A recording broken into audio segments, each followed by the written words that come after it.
श्री कृष्ण भगवान द्वारका में रानी सत्यभामा के साथ सिंहासन पर विराजमान थे। निकट ही गरुड़ और सुदर्शन चक्र भी बैठे हुए थे। तीनों के चेहरे पर दिव्य तेज झलक रहा था। बातों ही बातों में रानी सत्यभामा ने श्री कृष्ण से पूछा कि हे प्रभु, आपने त्रेता युग में राम के रूप में अवतार लिया था। सीता आपकी पत्नी थी, क्या वे मुझसे भी ज़्यादा सुंदर थी? द्वारकाधीश समझ गए कि सत्यभामा को अपने रूप का अभिमान हो गया है। तभी गरुड़ ने कहा कि भगवान, क्या दुनिया में मुझसे भी ज़्यादा तेज गति से कोई उड़ सकता है? इधर सुदर्शन चक्र से भी रहा नहीं गया और वे भी कह उठे कि भगवान, मैंने बड़े बड़े युद्धों में आपको विजय दिलवाई है। क्या संसार में मुझसे भी शक्तिशाली कोई है? भगवान मन ही मन मुस्कुरा रहे थे। वे जान रहे थे कि उनके इन तीनों भक्तों को अहंकार हो गया है और इनका अहंकार नष्ट करने का समय आ गया है। ऐसा सोचकर उन्होंने गरुड़ से कहा कि हे गरुड़, तुम हनुमान के पास जाओ और कहना कि भगवान राम माता सीता के साथ उनकी प्रतीक्षा कर रहे हैं। गरुड़ भगवान की आज्ञा लेकर हनुमान के पास चले गए। इधर श्री कृष्ण ने सत्यभामा से कहा कि देवी, आप सीता के रूप में तैयार हो जाएं। और स्वयं द्वारिकाधीश ने राम का रूप धारण कर लिया। मधुसूदन ने सुदर्शन चक्र को आज्ञा देते हुए कहा कि तुम महल के प्रवेश द्वार पर पहरा दो और ध्यान रहे कि मेरी आज्ञा के बिना महल में कोई प्रवेश ना करे।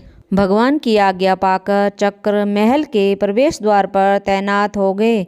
गरुड़ ने हनुमान के पास पहुंचकर कहा कि हे वानर श्रेष्ठ, भगवान राम माता सीता के साथ द्वारका में आपसे मिलने के लिए प्रतीक्षा कर रहे हैं। आप मेरे साथ चलें, मैं आपको अपनी पीठ पर बिठाकर शीघ्र ही वहां ले जाऊंगा। हनुमान ने विनयपूर्वक गरुड़ से कहा, आप चलिए, मैं आता हूँ। गरुड़ ने सोचा, पता नहीं यह बूढ़ा बानर कब पहुँचेगा। खैर, मैं भगवान के पास चलता हूँ। यह सोचकर गरुड़ शीघ्रता से द्वारका की ओर उड़े। पर यह क्या, महल में पहुंचकर गरुड़ देखते हैं कि हनुमान तो उनसे पहले ही महल में प्रभु के सामने बैठे हैं। गरुड़ का सिर लज्जा से झुक गया। तभी श्री राम ने हनुमान से कहा कि पवन पुत्र, तुम बिना आज्ञा के महल में कैसे प्रवेश कर गए? क्या तुम्हें किसी ने प्रवेश द्वार पर रोका नहीं? हनुमान ने हाथ जोड़ते हुए सिर झुकाकर अपने मुंह से सुदर्शन चक्र को निकालकर प्रभु के सामने रख दिया। हनुमान ने कहा कि प्रभु, आपसे मिलने से मुझे इस चक्र ने रोका था, इसलिए इसे मुंह में रख मैं आपसे मिलने आ गया। मुझे क्षमा करें।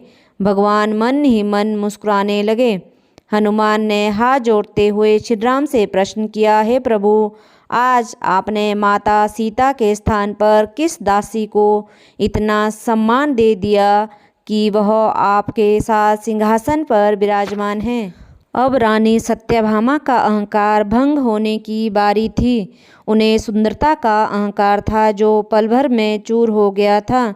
रानी सत्यभामा, सुदर्शन चक्र वह गरुड़ जी, तीनों का गर्व चूर चूर हो गया था। वे भगवान की लीला समझ रहे थे। तीनों की आंखों से आंसू बहने लगे और वे भगवान के चरणों में झुक गए।